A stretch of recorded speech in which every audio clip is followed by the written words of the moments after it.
Hello, hi guys! Magandang hapon sa inyong lahat.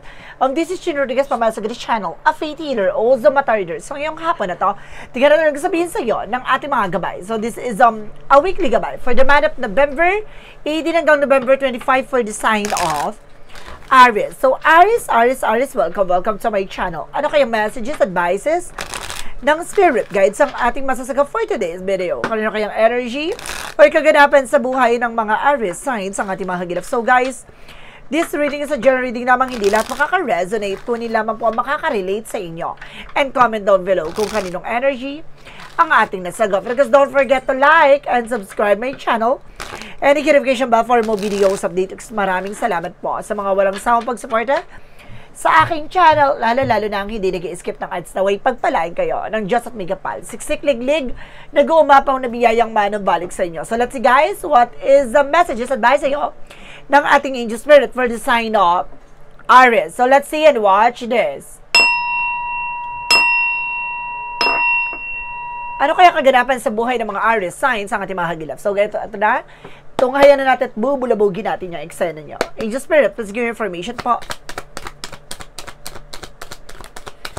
So this is something, the full card, a leaf of faith. Now there's something in new beginning coming in for you. Now may bagong eksena, bagong simula, at bagong pag-asa. No? Kumbaga, may mga bagay na kailangan nyo pagtiyagaan. Dahil napakalapit nyo na para maisakta para at magtagumpay. This is something ease of wands, something and new plans, new project coming in for you. No? At nire-represent with the new creative expressions. No? Kumbaga magkakaroon ka ng new ideas dito, and of course mga new blessings, at the same time new project, no? And of course this is something, the Seven of Pentacles with the harvest time. So may mga bagay na magka-harvest na, no? May mga bagay na pinaghirapan nyo, maaaring ito ng kabayaran. Now this is something paying off. Now this is something, the Knight of Pentacles with the security. Maging secure ka sa lahat ng mga bagay na pinaghirapan mo. And of course this is something, the Two of Wands by choices, no? Parang pipiliin mo na dito, no? Kung yung mga bagay na binibigay, kumbaga pinagkakalob sa iyo, offer na to. Kasi hindi lahat ng offer makakabuti sa inyo. So, kailangan pag-isipan at maging matalino, no? Sa magiging desisyon. And this is something, the Strength card, confident. Lakasan nyo ang loob nyo, no? Sa pagdidesisyon sa mga bagay na to. Additional messages, what is the full card? So, this is the Three of Wands. So, waiting for ship. No? Kailangan marunong ka maghintay. Dahil may mga bagay na ibibigay sa iyo ang ating pong may kapal kapag marunong kang magpasensya at habaan ang pasensya dito. No? Kumbaga, kailangan mong magtiyaga. And there's the King of Swords with a mental clarity. Bigyang linaw. Bibigyan ka ng katalinuhan dito. Na para makapag-isip ng mga bagong ideas. What is the Seven of Pentacles? The Seven of Pentacles are referenced with the Knight of Swords. So this is something, anxiety, sleepless nights. Na kung nag-worries ka dito, baka may hinihintay kang pera na parating. May hinihintay kang opportunities. Maaring ito na, matamo mo na at maaring makuha mo na. Now, there's a Nine of Pentacles represents the high fight. So this is something, the lesson learned. So may mga bagay na kailangan mo matutunan, kailangan nyo malaman, no? May mga bagay na pinagdaanan kayo, bitbitin nyo yun bilang isang lessons. There's the Queen of Wands, something confident. Kailangan mo talaga ng lakas ng loob, tibay ng sikmura, no? At talagang parang kapal ng mukha dito, parang gano'n. Kapag kailangan maging malakas ang loob mo, harapin tong bagay na to. Hindi ka pwedeng mahiyahi yung hiya mo, no? Kailangan marunong iset aside mo yan. Kailangan piliin mo yung bagay na mas magandang idudulot sa iyo. Na kailangan itong bagay nitong opportunity na to, kailangan pag-isipan mo mabuti. Kailangan malakasan mo ang loob mo, maging lakasan mo yung kumpiyansa mo, gano'n. There is a Strength card, represent the Magician, power of God. Kaya yan binibigay sa iyo. Kasi kung saan ka mahina, doon ka palalakasin. No? Kaya hindi nahain sa iyo, hindi dahil tinatakot ka. Kumbaga, pinagkakalob sa iyo yung mga bagay na kailangan mo matutunan. Na kailangan na let go of your fear. No? Or kailangan mo na kumawala sa comfort zone mo. The full card requires the Three of Wands. So, waiting with the Knight of Cups. Now, this is something, an offer. Ito yung nintay mong offer. Maaaring ito nang maaaring magkaroon ng promotions, proposal. What is the Ace of Wands requires the King of Swords? They're represented with the Two of Swords. There's an indecision. Now, may mga bagay na hindi ka pa mapagdesisyonan. May mga bagay na nahihirapan ka pa let go or gumawa ng eksena dito. But eventually guys, kung gagawin mo yung mga bagay na karapat-dapat, yung mga bagay na alam mo magbibigay sa iyo ng bagong eksena, no? There is a 7 of Pentacles because the Knight of Swords. So this is a death card, ending and new beginning. Ito na yung, kumbaga, pagtatapos sa paghihintay mo, no? Tatapusin na yung paghihintay mo. There's a 3 of Pentacles with the collaborations, no? Kumbaga, meron dito sa pakikipag-communicate, matuto ka na, no? Hindi pwedeng chismis-chismis, chika-chika, kasi hindi lahat ng mga taong sinishare mo ng thoughts, information, ay maaaring parehas din kayo ng iniisip, no? Maaaring, kumbaga, meron dyan sa paligid nyo, crab mentality, hilay kayo pababa, or either sinisiraan kayo, yung mga information na binibigay mo, kabaligtaran na ibinibigay sa iba, no? Kailangan maging secure kayo, guys, no? Sa inyong informations, and of course, protection at pangalagaan mo ang iyong finances. What is the 2 of Wands? Because the Queen of Wands. So this is a 10 of Cups with happiness. Magiging masaya ka dito at magiging maligaya ka dito. Nabibigyan ka ng bagong mga opportunities na maaaring magdala sa'yo ng tagumpay. Kailangan mo lakasan ng loob mo at maging matibay ka sa lahat ng mga dagok na pagdadaanan mo. There is a strength card because the Magician, nire-reference with the Knight of Wands for slowly but surely. Na mabagal man pero sinisigurado may pagkakalob sa ito. Kailangan taas noo, lakas loob, harapin yung mga bagay na pinagkakalob sa iyo. What is the outcome? For the outcome is the Tower moment for a major changes. Ito yung malaking pagbabago magaganap sa buhay mo. Yung mga bagay na hindi mo ina-adjust at hindi mo kalaing mangyayari ay bibigay sa iyo. And this is a Devil card. Na meron taong at may mga bagay din dito na sisirain lahat ng mga plano mo. Now with the Devil card, there is something Magician dito with a Devil card with a Black Magic and Vote. Oh. And there's an Ace of Wands. Oh, Ace of Swords, sorry. There's an Ace of Swords with the breakthrough. Magtatagumpay ka kahit na pinipilit ka sirain ito. Eto guys, sana sense ko dito. There's a toxic energy ako na sense with an evil eye. No, maraming tao na ingit sa'yo, kaya huwag kayo nag-share ng plans. Huwag kayo nag-share ng mga information na hindi nyo pa naisa sa katuparan o hindi nyo pa abot kamay. Kung baga may mga plano kayo, hanggat hindi pa natutupad, hindi nyo pa huwag kayo mag-share. No? What is additional messages tayo with career and finances? So this is something the lovers, partnership. Na combination dito with your partnership. And this is a 10 of Pentacles with a long-term success and long-term investment and of course financial security. Magkakaroon kayo ng pangmatagalang eksena with your partner. At the same time, this is a 7 of Cups with opportunities. Marami opportunity na papasok sa inyo pagdating sa finances. And this is something the World card. Or some of you guys may trouble talaga. At magkakaroon kayo ng higher level commitment dito, no, with your person. And because this is something additional messages pagdating sa love life. This is something Ace of Pentacles with a big shot and big money. Connected talaga ang love life and career nyo. There's the 4 of Pentacles for saving money, protect your power, protect your energy. Kailangan marunong kang proteksyonan yung mga bagay na meron ka. Kung ano man yung pinangahawakan mo, proteksyonan mo. And this is something that 10 of Wands, something burden. May mga obligasyon, responsibilidad na nakaka-apekto sa inyong relasyon, no? Meron dito some of you guys toxic families na maaring kumbaga sinusuportahan mo, no? Meron dito abusado, kaya kailangan marunong kang magbigay ng boundaries, no, sa inyong dalawa. What is additional messages? Pagdating sa health, there's a King of Wands something vision. Alam mo na yung mga bagay na mangyayari, no? Kumbaga yung nararamdaman mo. Kumbaga kapag may naramdaman ka, nagkakaroon ka ng solution dito with herbs, no? And there's a 9 of Swords with the success driven. Na magtatagumpay ka at magiging maganda ng kalusugan mo with the 8 of Wands.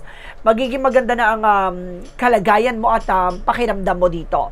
So let's see guys, no? What is additional messages with synchronicities? So let's see guys, what is additional messages with the synchronicities? Additional messages. And there's a block. Oh, kailangan mo nang i-block and there's a delays. Kaya ka nakakaranas ng delay. There's an evil eye. May inggitera, may ambisyosa. My God. And there's a journey, no? Kaya hindi ka makaalis. May some of you guys, no, naghihintay ng alis, naghihintay ng travel, naghihintay ng pagsakay. Kumbaga, meron ditong bagay na nauudlot dahil may naiinggit kumukontra. Oh, inggitera. What is the magical fairy messages? Let's see guys, what is the magical fairy messages represent what? Magical fairy messages represent new career. No, magkakaroon ka rin ng bagong career dito. And there's an autumn with a harvest time. Magkakaroon talaga ng harvest time, guys. Yung mga bagay na hindi, kumbaga, pinaghirapan mo, maaring mata mo muna.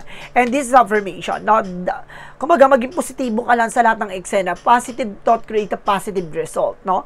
Kailangan maging positibo ka sa lahat ng eksena. Lahat ng mga bagay na hinahangad mo na magiging maganda eksena, magtatagumpay ka. So, let's see what is the Romance Angels. Represent for a Mystic Love Oracle deck. And there is something of divine timing. So, see, kayo sa inyong dalawa. Kumbaga, this is a moment na para, kumbaga, magkaroon ng oras sa isa't isa. And there's a heart break, no? Maaring may mga bagay dito na kailangan ng pakawalan at tapusin. Oh my goodness. Pero may mga bagay na maaring mabuo dito, yung mga bagay na nasira at nabasag na. What is a yin and yang oracle card? And there's a feminine dito with the power of female. Na mayroon ditong artist na female na maaari represent tong reading na to. Or some of you guys, no? There is something feminine na talagang naiinggit sa inyo. There is something inggitera, no? And there's an attraction. Ooh, kumbaga attracted kayo, no? Kumbaga lapitin kayo ng mga inggitera, no? Ng chismosa. And there's an Ace of Earth with the Taurus, Virgo, Capricorn. May kinalaman ka with the Earth signs. So, let's see guys, no, what is additional messages with Archangel Michael messages for you? For Archangel Michael, messages for you is, romance angels are helping you. Na pagdating sa relasyon, tutulungan ka ng ating mga gabay, no? Hindi ka pababayaan dito ng ating Archangel Michael. And of course, this is something, your inner guidance is real and trustworthy, no? Yung mga gabay mo, pagkakatiwalaan mo daw. And of course, this is a commitment. Mag-commit ka pagdating sa relationship, no? Let's see what is the romance angels. Romantic feelings. No, meron ditong romantic feelings, guys, no? There's something information na maaring kumbaga combination sa inyong dalawa talaga. And you deserve love. Deserve mo ang mahalin. Let's see what is additional messages with an angel spirit. And there's a body works. Oh, massage, exercise. And because this is something, talk to your angels. No, kailangan mo kausapin ng mga gabay mo. Kailangan mo lumapit sa kanila. Naalisin mo yung worries mo. No? Imbis na nag-iisip ka, nag-aalala ka, ipagkatiwala mo sa ating mga gabay. There's an orange with a change, no? Unti-unti nang magbabago at unti-unti ka na magkakaroon ng mga bagong ideas, opportunities, and of course, the new plans, new project, and there's a trust.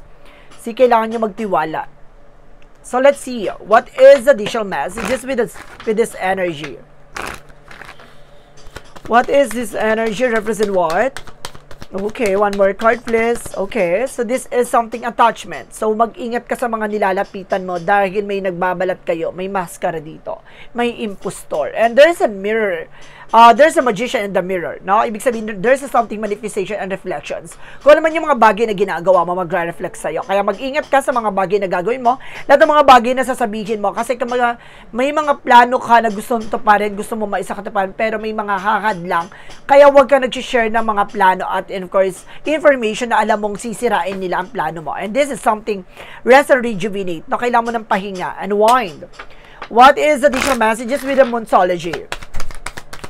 Take time to breathe out. So, this is the moment para huminga ka naman, no? Kahit pa paano. And a time for healing. So, kailangan, di ba?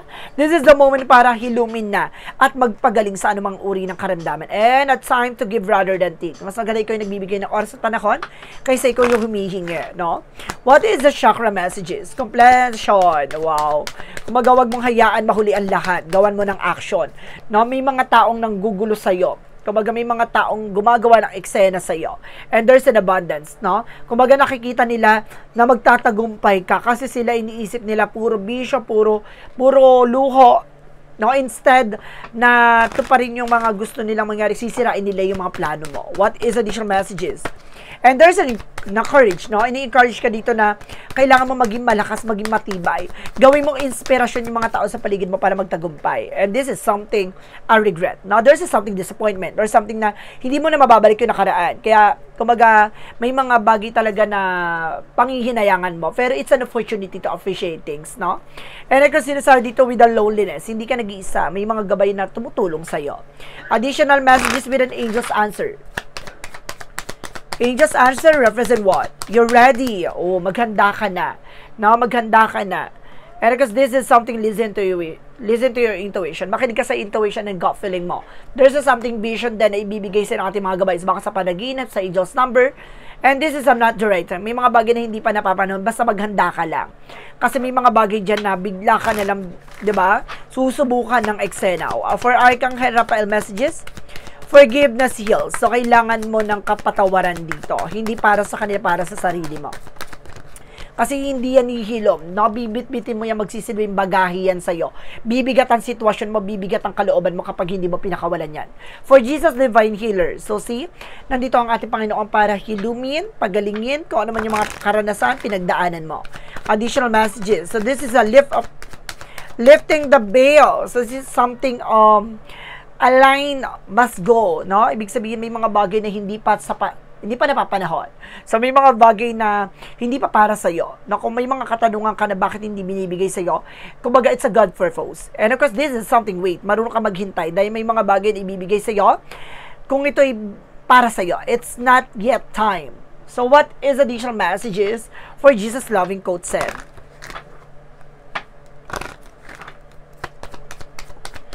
Jesus' loving quote said, represent my Father give you the true bread from the heaven. See? Kumbaga, ang ating Panginoon, hindi yan ibibigay sa'yo kung hindi yan makakabusog at hindi yan makarapat-dapat para sa'yo. No, alam ng ating Panginoon yung mga bagay na hinahain niya, yung mga bagay na binibigay niya. Kasi alam niya yung mga bagay na yun yung mga bagay na makakatulong sa'yo kaysa sa mga plano mo na makakasira lamang ng buhay mo. Well, let's see what is additional messages with an angel's number. For an angel's number, represent what? 0707, represent compromise. Na may mga bagay na pinangako o pinagkasunduan ito na ipagkakaloob na. Let go of what no longer serves you. Stop holding to undergird, express your emotion, and aim towards a compromise where you're a lack of understanding. It's just to move on. The truth will set you free, no? Kailangan mong pakawalan bitawan. Hindi kasi lahat ng mga pinangako ay maaaring matupad, no? O maaaring ibigay sa iyo. Kumbaga yung iba dyan napako, no? Yung mga pinangako. So let's see what is additional messages. Kumbaga, sa madaling salita, wag mo inaasahan yung mga bagay na sinasabi lamang, no? Kumbaga, meron dyan matatalinhagang salita lang, kaya kailangan lahat ng mga bagay na sinasabi sa iyo hanggat hindi pa nakukuha at hindi mo nahawakan, wag ka nag-expect, no? And of course, this is something messages of life, simplicity. Today, I choose to simplify my life as I do so. My burdens light and I release my ego's need to understand, to prove, and to control. Instead, to undertake every task with an open, humble heart. Seeing the truth as eyes of the child, I discover life in all its wonder and simplicity. As the complication and chaos of my mind fall away, I remember I am one with the light, no?